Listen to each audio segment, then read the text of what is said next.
engkau berdua, kalau idhabu pergilah kalian. Ini kedua orang, karena yang dituju adalah Nabi Musa dan Nabi Harun, Nabi Isa dan Nabi Harun. Jadi pergilah engkau Musa dan Harun ila Fir'auna, kepada Fir'aun. Ini menggunakan jar majrur tapi tetap patah nih. Seharusnya kan ila masjidi gitu, ila baiti. Nah, yang begini ini tidak mau menerima kasroh, disebut isim ghair munsharif. Al ism la yansharif, isim yang tidak bisa di kasroh itu nggak bisa. Seperti an aisyata, an tolhata, itu nggak bisa dibaca aisyatu. Kalau aisyatu fa'il bisa ya. Kalau jar tidak bisa pakai kasroh. Ila Fir'auna, kepada Fir'aun. Jadi ini bukan salah baris, memang seperti ini aturannya. Innahu, sesungguhnya marji'u dhamir kepada Fir'aun. Sesungguhnya Fir'aun itu togo. Togo itu sering disebut jadi togut ya. Togo. Kalau di pewayangan di Jawa itu, versi Jawa dan Sunda ada togok. Itu katanya diambil dari kata togo itu.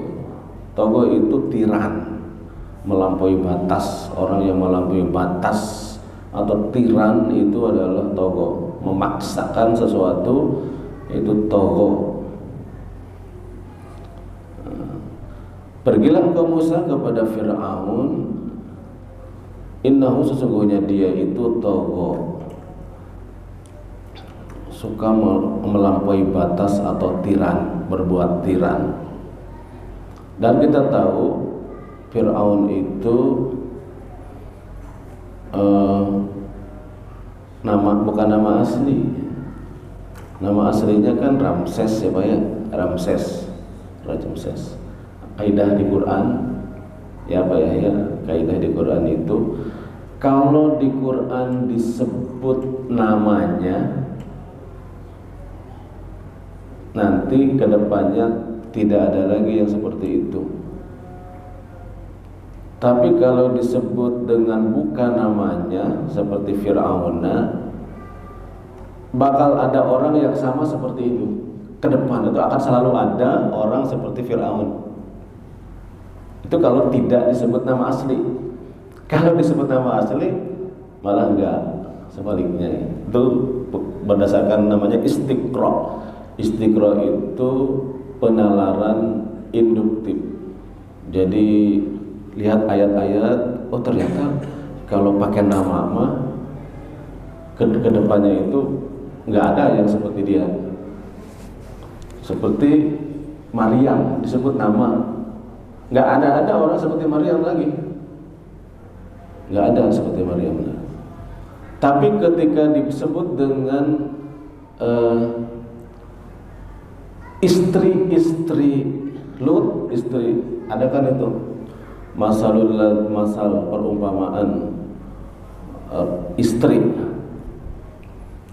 Nuh dan istri siapa itu yang tidak patuh kepada Allah, kepada suami, itu menggunakan kata istri, tidak menggunakan namanya, karena akan ada orang seperti dia ke depan. Ada banyak istri-istri seperti istrinya Nabi Nuh. Oke. Nah, sebalik apa pesannya?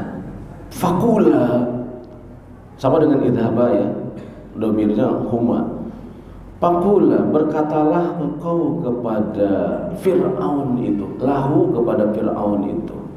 Fakula, berkatalah engkau lahu kepada Fir'aun itu.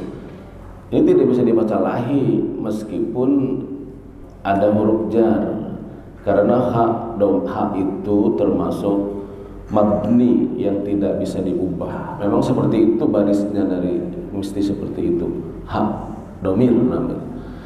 Berkatalah engkau berdua kepada Fir'aun itu qaulan layyinan, dengan ucapan yang lembut, dengan ucapan yang lunak, lemah lembut, lunak.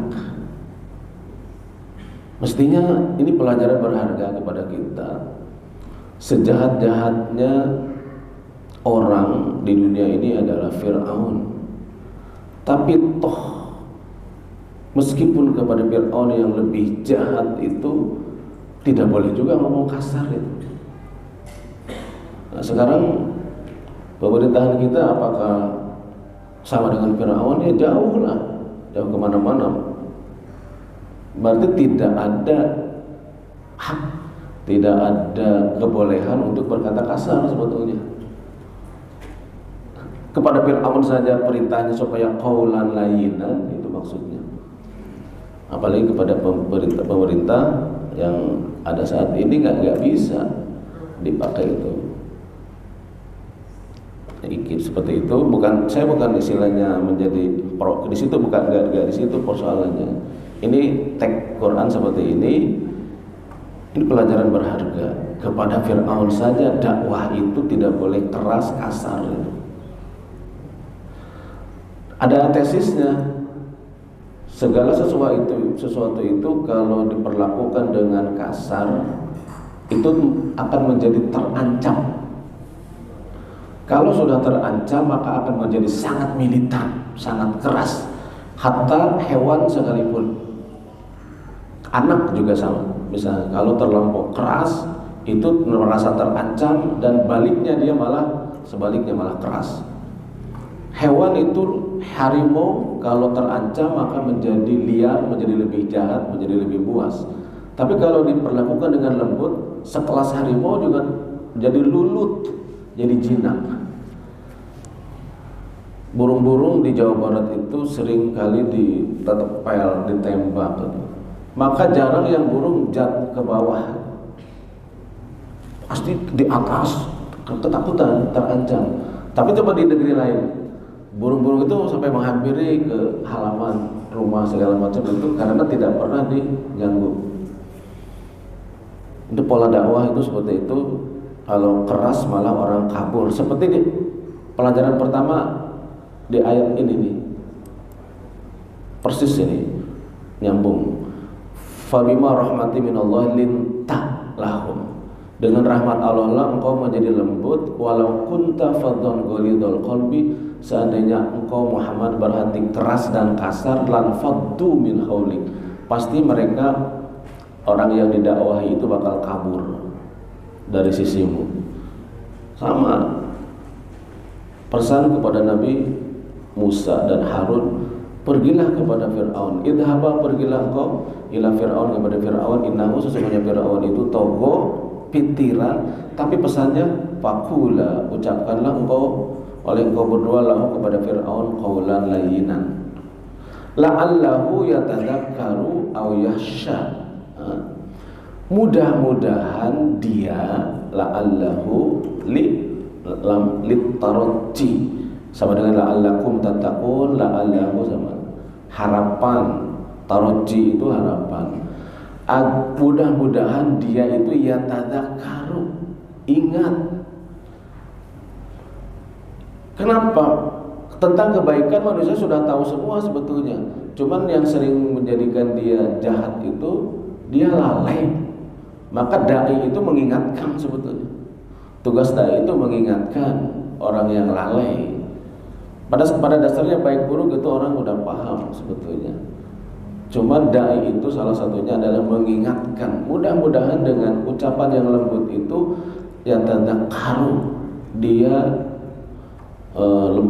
menjadi ingat, au yakhsha, atau takut dengan Allah, takut kepada Allah. Ini pesannya luar biasa nih. Kepada Fir'aun yang begitu tiran saja pesannya harus ngomong lembut, apalagi kepada istri, kepada anak, kepada rekan-rekan di sekitar kita. Itu pesannya cukup ya, pesannya. Berikutnya, rendahkanlah suaramu. Sama-sama kita baca. Wa qasid fi mashyika wa waghdud min sautik inna ankaral aswati la sautul hamir.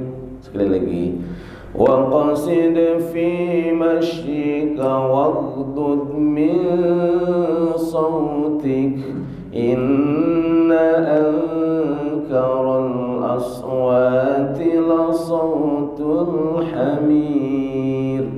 Waqsid, sederhanakanlah dan sederhanakanlah, fi mashyika, di dalam berjalanmu, dalam berjalanmu. Di sini termasuk naik motor atau naik mobil itu sederhana. Sederhana itu tidak terlampau cepat, tidak terlampau lambat. Lambat juga terlampau lambat, tidak terlalu cepat. Waqsid, sederhana, fi mashyika, di dalam berjalanmu. Kemudian waghdud min sautik, rendahkanlah suaramu, rendahkanlah suaramu. Ini sebetulnya konteksnya kepada orang tua sih, kepada orang tua ya. Inna anqarul aswat, inna sesungguhnya anqarul aswat. Tuh di sini angkaro kan artinya mengingkari sebetulnya ya. Tapi lebih tepat diterjemahkan seburuk-buruk. Dikata inkar itu secara harfiah memang mengingkari. Kalau diterjemahkan mengingkari di sini nggak pas. Sesungguhnya mengingkari suara ialah suara keledai. Jadi seburuk-buruk terjemahannya. Ya, itulah bahasa, tergantung posisinya di mana, ditempatkannya di mana. Sesungguhnya seburuk-buruk suara la sautul hamir, adalah suara keledai. Seburuk-buruk suara adalah suara keledai. Suara yang paling tidak nyaman, berisik lah gitulah, berisik. Kekencengan lah keledai itu. Ini kita mencari dasar argumen teks. Ini loh alasan ayatnya, teksnya, bahwa bicara itu harus lunak, harus lembut, juga harus sederhana dalam rendah, tidak terlalu keras. Tapi ini ayat ini khususnya dalam konteks berbicara kepada kedua orang tua. Ayat ini kan sama di ayat lain juga ada di Al-Isra, fala taqul lahuma uff, janganlah kamu sekali-kali mengatakan cis atau bah kepada kedua orang tua itu. Oke, agak cepat sedikit, masih kita 30 menit. 8. Nah, kita baca sama-sama. Yang baru ini, jangan mengejek orang lain. Jadi dari nomor 6, 7, 8 khusus berbicara komunikasi dengan manusia. Jangan berbicara merendahkan, mengejek orang lain. Mari. Ya ayyuhalladzina amanu la yaskhar qaumun min qaumin asa an yakunu khairan minhum wala nisa'un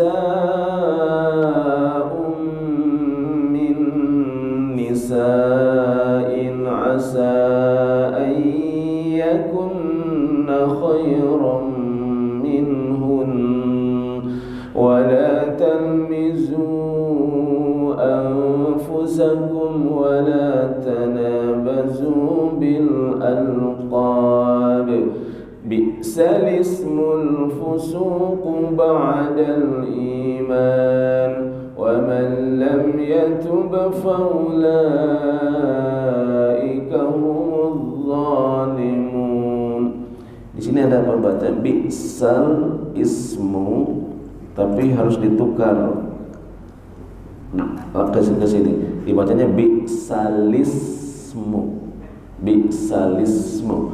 Memindahkan kasroh itu namanya, ini kita masuk bacaan asing ya. Ada 5 bacaan asing itu, ada sakta, ada bacaan gorib. Salah satunya ada ini, memindahkan kasroh. Bisal is jadi bisalis, tuker, namanya nakal, nakal ya, namanya nakal itu nakal memindahkan. Termasuk bacaan gharib ini, bacaan gharib itu seperti ada ismam di dalam surat Yusuf itu, la ta'man, bibirnya harus mencucut, la ta'manna, termasuk bacaan gharib. Ada yang saktah, kalla bal rana, berhenti sejenak tanpa bernapas, kalla bal rana ala qulubihim ma kanu yaksibun mimma raqadina hadza ma surat Yasin ya. Ada juga bacaan yang miring, namanya imalah. Di Quran cuma satu itu. Bismillahirrahmanirrahim. Mestinya dibaca majroh, tapi dibaca majreha. Itu yang bacaan imalah. Sedikit tentang bacaan gharib ya. Ya ayyuhalladzina amanu, hei orang-orang yang beriman, la yaskhar, jangan sekali-kali kamu merendahkan. La yaskhar, janganlah merendahkan. Jangan sekali-kali yaskhar, merendahkan. Qaumun, satu kaum ya, fa'ilnya kaum ya. Yaskhar qaumun. Janganlah suatu kaum merendahkan. Di bahasa Arab itu kata kerja duluan, pelakunya ditaruhnya di depan. Kalau kita mah kaum merendahkan. Kalau susunan Arab diantaranya ada di M ya. Yaskhur, merendahkan. Qaumun, satu kaum. Min qaumin, terhadap kaum lain. Min bermakna ila sebetulnya. Jadi min itu tidak selalu dari. Min itu ada min macam-macam min itu. Min qaumin, suatu kaum, atau terhadap kaum yang lain. Ya la yasur, tidak, janganlah merendahkan, janganlah suatu kaumun. Ini menggunakan nakirah. Nakirah itu tidak pakai alif lam dan ditanwin ya. Kaumun itu menunjukkan umum, kaum apa saja, kaum mana saja. Nakirah itu umum, indefinite article dalam bahasa Inggris. Kalau pakai alif lam namanya definite article, sama dengan the alif lam itu. Tapi kalau tanpa alif lam tidak pakai the, berarti menunjukkan umum, kaum manapun artinya. Janganlah kaum manapun merendahkan min qaumin, kaum yang lain, kaum manapun juga. Tidak pakai alif lam, tidak khusus ya. Asa boleh jadi. Ini juga sama yang kata tadi, ada mudah-mudahan, tapi asa di sini boleh jadi. Asa boleh jadi. Ayakunu, kaum yang direndahkan itu keadaannya khairan minhum, lebih baik daripada mereka yang merendahkan. Asa boleh jadi ayakunu, kaum yang direndahkan itu di sini ayakunu khairan minhum, lebih baik daripada mereka yang merendahkan. Di sini menggunakan ditertawakan, saya baru ingat itu.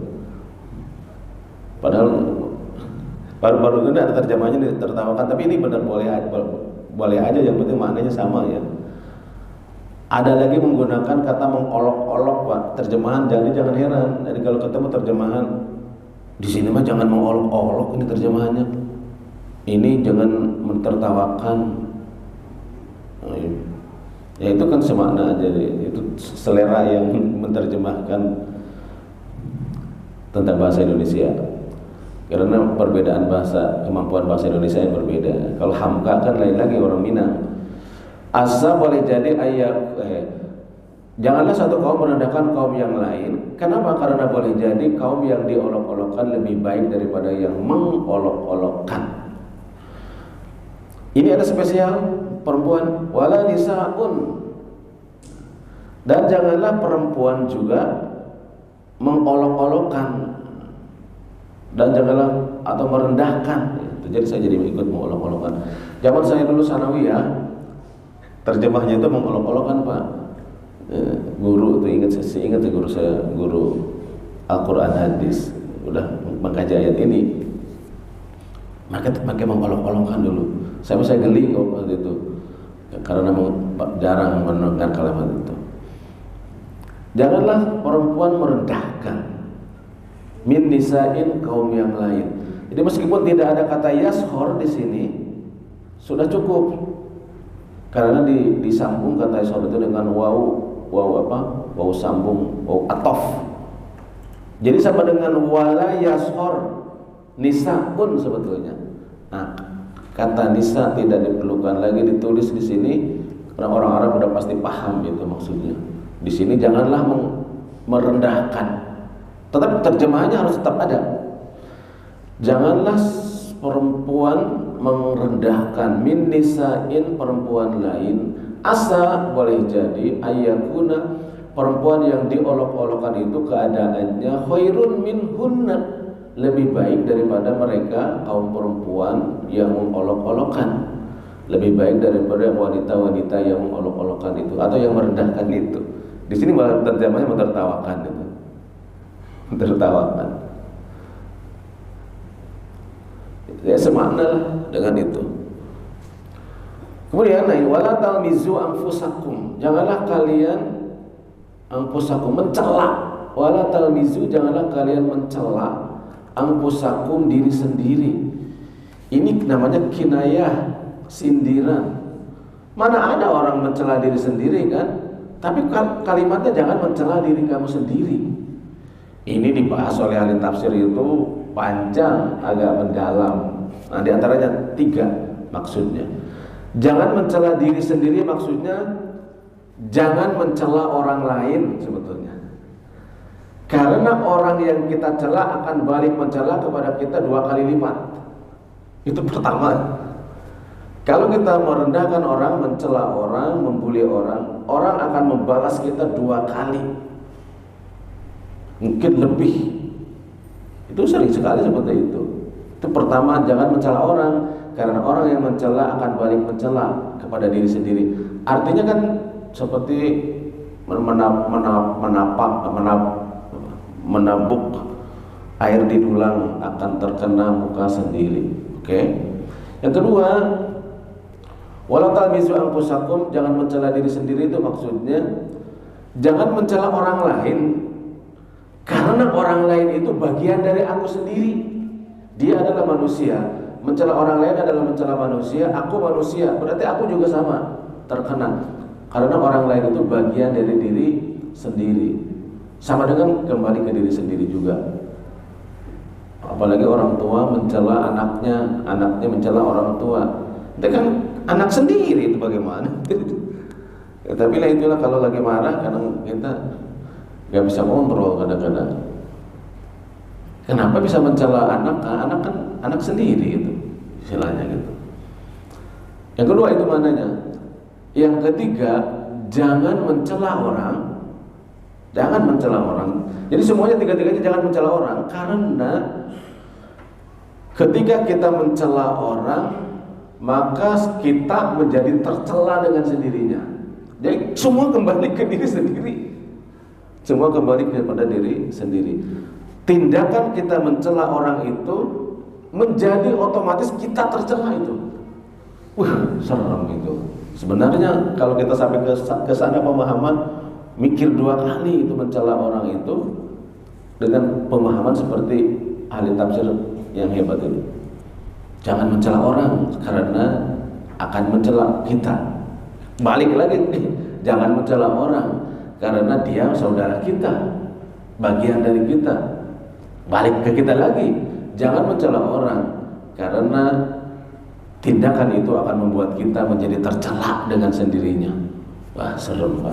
Kita hati-hati nih kalau udah sampai seperti ini pemahaman. Hati-hati banget sih sebenarnya. Wala talmizu anfusakum. Tidak dibilang wala talmizu al-akhor misalnya yang lain, enggak. Wala tanabazu bil alqab. Tanabazu, janganlah saling mencela, saling memanggil. La tanabazu, janganlah saling memanggil alqab dengan apa tuh? Alqab itu adalah gelar dengan sebutan-sebutan jelek, dengan gelar-gelar jelek. Jangan saling memanggil dengan sebutan-sebutan jelek.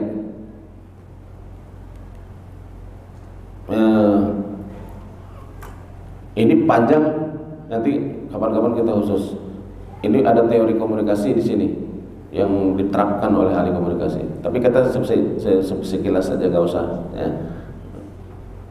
Bi'salismul fusuq. Dalam ilmu psikologi, memanggil gelar jelek itu namanya dalam ilmu psikologi komunikasi ya, memanggil gelar jelek itu namanya labeling. Nah, salah satu contohnya, kenapa kaum Nazi Jerman itu menghabisi Yahudi begitu luar biasa dulu ya, tidak merasa berdosa karena terlebih dahulu diberi gelar jelek dulu. Sehingga rasa kemanusiaan itu menjadi hilang dengan sendirinya.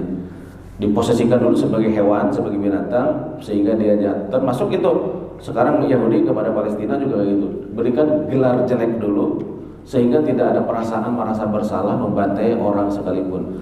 Karena setelah terlebih dahulu di kepalanya, di mindsetnya disetting seperti itu, diberi gelar jelek. Hati-hati memberi gelar jelek kepada orang, misalkan hati-hati dengan ahli bid'ah. Hati-hati dengan itu. Setelah diberi gelar oleh ahli bid'ah, kasih sayang kita menjadi hilang, kemanusiaan kita menjadi turun itu. Menjadi dia bukan somebody, tetapi menjadi someone. Gimana? Jadi bukan seseorang, tetapi menjadi sesuatu dia itu. Diposisikan sebagai itu. Maka kita merasa tidak berdosa kalau tidak bayar utang kepada dia misalnya. Wah itu, karena dia sudah menjadi somebody ya. Gimana? Bi'salismul fusuq, seburuk-buruk panggilan adalah panggilan menyebut fasik, si fasik. Wah dia fasik. Hati-hati itu di kufur, fasik, ahli bid'ah misalkan. Hati-hati itu memanggil atau penyembah kubur. Hati-hati itu dengan memanggil panggilan yang buruk kepada orang itu, karena akan hilang rasa kasihan, kasih sayang, empati ya. Empati itu akan zero empati. Biarin aja dia mah celaka juga, dia mah ahli bid'ah. Kan jadi begitu. Dia mah ahli penyembah kubur, enggak boleh lah. Tetap supaya kemanusiaan kita ada, hindari memberi gelar dengan gelar buruk. Dulu zaman saya kecil itu ya, namanya juga pengalamannya. Orang Persis kepada orang NU itu menyebutnya gober. Dulu dicerita dulu. Golongan berkat. Itu kan penghinaan, gelar jelek. Tapi sebaliknya, dari sana, dari NU ke Persis juga gelarnya juga gak garda juga. Serem juga. Misalnya sebutan Wahabi, kaum Wahabi atau lain-lain itu udah harus dihentikan lah. Yang begitu-begitu memberi cap jelek kepada orang itu, hati-hati karena akan runtuh kasih sayang kita. Seburuk-buruk panggilan adalah panggilan fasik setelah orang itu dinyatakan sebagai orang beriman. Kalau dia sudah bersyahadat, sudah Islam, itu harus dijaga martabatnya, jangan sampai direndahkan meskipun berbeda pemahamannya. Ketika Ali bin Abi Thalib ditanya tentang Muawiyah, dia tidak mengatakan dia musuh Allah, enggak. Dia orang sesat, enggak. Dia adalah saudara kita yang berbeda pahamnya dengan kita. Hanya begitu aja.